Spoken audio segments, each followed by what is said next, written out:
There was a winter evening many years ago when I sat alone in a small room in a house that did not belong to me, with a fire that was barely alive, and a future that seemed even less so. I had not yet written a single word of the philosophy that would later be known across the world. I had failed in business. I had lost the respect of men I once admired. I had watched my own confidence drain out of me like water from a cracked jar. And on that evening, with nothing left to lose and no clever plan remaining in my mind, I did something I had never done before with sincerity. I closed the door. I sat down in the only chair the room offered, and I gave 30 minutes of my life, completely and without distraction, to God. I did not pray for money. I did not beg for rescue. I did not bargain. I simply sat in silence and offered the only thing I had left, which was my undivided attention. And from that single act, that small, almost invisible decision to put the infinite intelligence above every other concern of my life, there began a chain of events I am still unable to fully explain. Doors I had been pounding on for years opened on their own. Men I had been chasing began to seek me. Ideas I could not have invented appeared in my mind as if they had been waiting in another room for me to finally turn the key. And it all began with 30 minutes. I want to tell you tonight what I learned in those 30 minutes, and in the thousands of 30-minute sessions that followed across the rest of my life. The principle I discovered there has stood behind the success of every great man and woman I ever interviewed. Andrew Carnegie knew it. Henry Ford lived by it. Thomas Edison practiced it without ever calling it by a religious name. And every one of the 500 achievers I studied across 20 years had, somewhere in the architecture of their daily lives, a place where they put the infinite first and the world second. When I speak of God, I am not asking you to adopt any particular creed, nor am I trying to pull you into the doctrine of any church. The men I studied came from every tradition the human soul has ever invented, and some came from no tradition at all. What they shared was not a denomination. What they shared was a relationship. They had each, in their own way, discovered that there is a higher intelligence woven through the fabric of the universe, an intelligence that responds, that guides, that delivers the precise opportunity at the precise moment to the man whose mind has been properly prepared to receive it. Some called it God. Some called it infinite intelligence. The name mattered less than the relationship. And the relationship was governed by a single law that almost no one in the modern world is willing to obey. The law was this: whatever you place first in your day, you place first in your life. And whatever you place first in your life eventually decides the shape of your destiny. Most men placed their fears first. They woke up and immediately reached for the news, for the messages, for the noise of a world that had not even properly begun yet. They gave the first 30 minutes of their consciousness to other people's panic, other people's opinions, other people's small concerns. And then they wondered at the end of their lives why their lives had felt so small. But the most surprising part comes only now. I discovered, after years of careful observation, that the man who gives the first 30 minutes of his day to the infinite does not lose those 30 minutes. He multiplies them.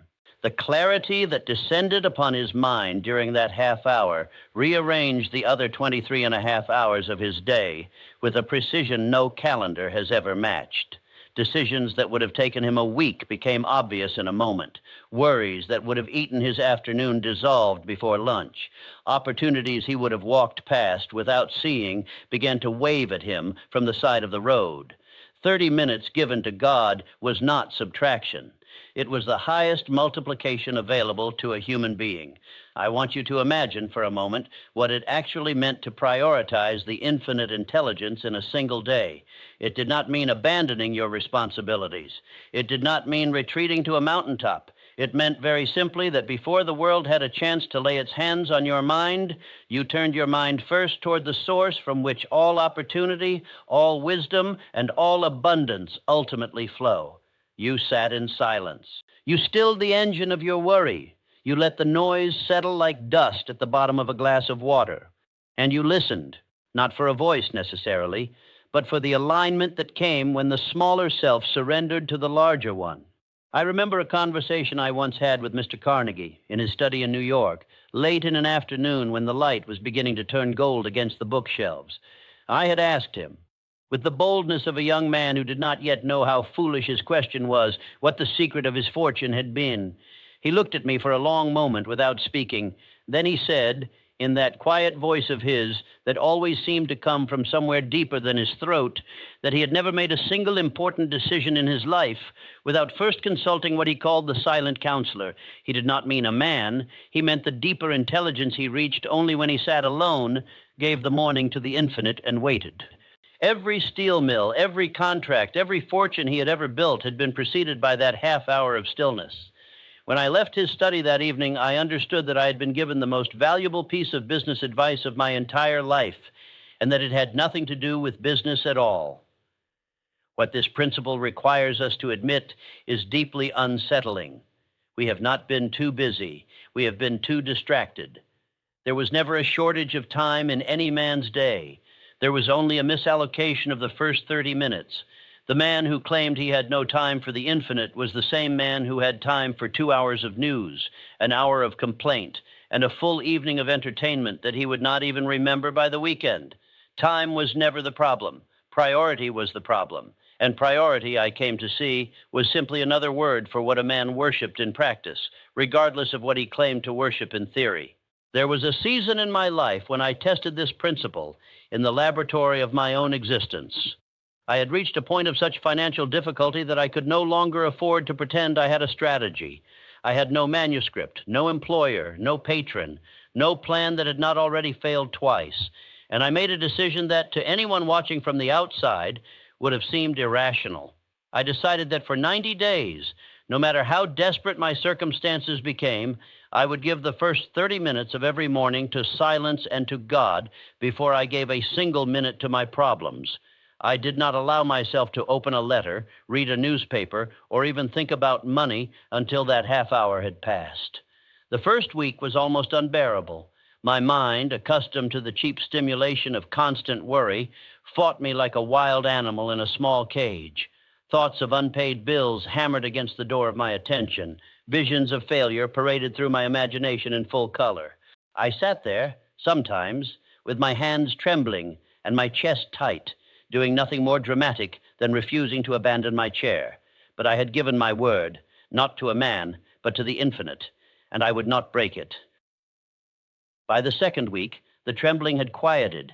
By the third, something stranger had begun to happen. I noticed that ideas were arriving in my mind during ordinary moments of the day, while I walked, while I shaved, while I waited for a streetcar, ideas that were unmistakably better than any I had produced through deliberate effort. Within 60 days, the financial situation that had seemed impossible was beginning to unwind itself through avenues I had not engineered. A man I had not seen in 7 years wrote to me with a proposal. A door that had been closed to me for a decade reopened without explanation. A piece of writing I had set aside in despair found, almost by accident, the exact reader it had been waiting for. I did not credit luck. I did not credit cleverness. I had done nothing clever. I had simply rearranged the order of my mornings, and the universe had rearranged itself in response. The detail most people overlook is hidden right here. The change did not come from what I did during the 30 minutes. The change came from what those 30 minutes did to the other 23 and a half hours of my day. You see, when a man begins his day in alignment with the infinite, he carries a certain frequency into every encounter that follows. His handshake is different. His eyes are different.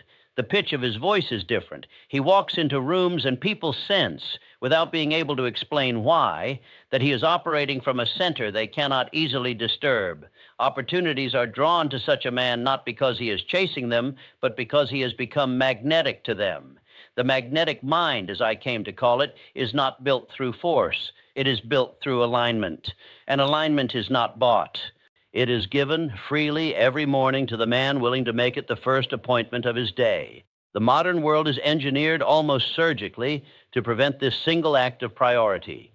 From the moment a man opens his eyes in the morning, 1,000 small machines compete for the territory of his attention. The phone vibrates, the screen flashes, the notifications shout, the news demands. By the time he has been awake for 10 minutes, His mind has already been pulled in 20 directions, none of which serve his definite major purpose, and most of which he will not even remember by evening. He has not begun his day. His day has begun him, and he wonders, with a kind of dull confusion, why nothing he does seems to gather any real momentum. Here begins the darkest game of the subconscious mind, because every morning that a man surrenders the first 30 minutes of his consciousness to the noise of the world, he is teaching his subconscious mind a quiet but devastating lesson. He is teaching it that the world is more important than the source. He is teaching it that other men's voices matter more than the inner voice. He is teaching it that he is a reactor, not a creator. And the subconscious mind, which is the most obedient servant the universe has ever designed, takes that lesson seriously. It begins to organize his entire life around the principle of reaction. He becomes a man to whom things happen, rather than a man through whom things happen. And the difference between those two men is the difference between a life of quiet abundance and a life of quiet desperation. I have seen men of remarkable talent waste decades inside that subconscious lesson. I have seen them rise early, work hard, and accomplish almost nothing of lasting value, because every action they took was reactive at its root. They were not building, they were defending. No amount of effort, however heroic, will ever produce abundance from a posture of defense. Abundance flows toward the man who has placed himself in the position of a creator. And a creator is a man who begins his day in conscious communion with the source of creation itself. I am often asked what a man should actually do during these 30 minutes. The question slightly misunderstands the principle. The 30 minutes is not a technique. It is a relationship. And relationships, as any man who has ever loved another human being knows, are not built through technique. They are built through presence. So the first thing I would say is this. Do not turn the 30 minutes into another task on your list. Do not measure it. Do not optimize it. Sit down, be quiet, and begin with gratitude. Not because gratitude is fashionable, but because gratitude is the only doorway through which the infinite reliably enters a human mind. You may speak if you wish, but speak as a son speaks to a father he respects, not as a beggar speaks to a king he fears. You may listen if you wish, but listen as a man listens to music, not as a man listens for instructions. You may simply sit, if that is what the morning asks of you. The form does not matter. What matters is the priority. What matters is that before the world has spoken to you, you have first turned your face toward the source. Everything else is detail. There was a man I once knew, a businessman of middling success, who came to me in the depths of his frustration and asked me what was missing from his life. He had read every book, he had attended every seminar, he had applied every technique, and still, he said, his results remained stubbornly ordinary. I asked him a single question. I asked him what he did during the first 30 minutes of his morning. He laughed a little uncomfortably and admitted that he checked his messages, scanned the headlines, and reviewed his calendar before his feet had even properly touched the floor. I did not lecture him. I simply suggested that for 30 days he reverse the order, 30 minutes for the infinite, then everything else. He returned to me 3 months later, and the man who walked into my office was not the same man who had left it. His shoulders were different. His voice was different. His eyes had a quality of stillness I had not seen in him before. He told me that within the first 2 weeks of the experiment, he had begun to receive ideas during the 30 minutes that were unlike anything his ordinary mind produced. Within the first month, one of those ideas had developed into a business decision that doubled his revenue. Within the first 3 months, he had stopped chasing opportunities altogether because opportunities had begun to arrive at his door of their own accord. And the only thing he had changed, he said, was the order of his mornings. The real turning point begins here, because this is where most men misunderstand what is actually happening. They think the 30 minutes is producing the results. It is not. The 30 minutes is producing the man who is capable of producing the results. The infinite intelligence is not a vending machine into which you insert prayer and from which you extract abundance.